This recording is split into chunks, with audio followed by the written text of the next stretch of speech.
Get your free copy of the complete tutorial at www.teachucomp.com/free. This lesson shows you how to select table objects in Word.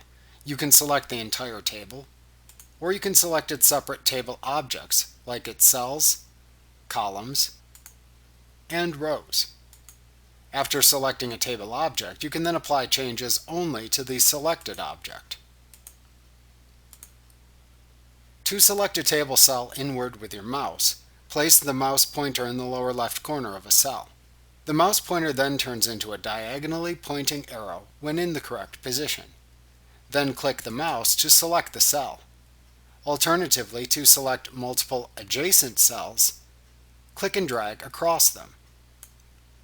To select a table row in Word, place your mouse pointer just outside the left edge of the row to select. Then click the mouse button. Alternatively, to select multiple adjacent rows, then click and drag up or down the rows. To select a table column in Word, place your mouse pointer above the top of the column to select until it turns into a downward pointing arrow. Then click to select the column. Alternatively, to select multiple adjacent columns, click and drag left or right.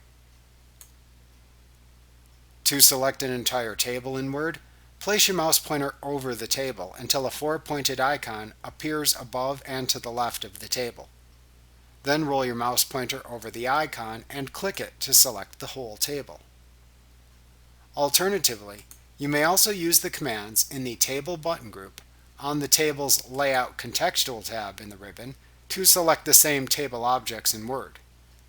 To do this, click into the cell, row, column, or table to select. Then click the Table's Layout Contextual tab in the ribbon. Then click the Select button in the Table button group. In the drop-down menu that appears, then select the command that matches the object to select. Select Cell, select Column, select Row, or select Table. Like what you see? Pick up your free copy of the complete tutorial at www.teachucomp.com/free.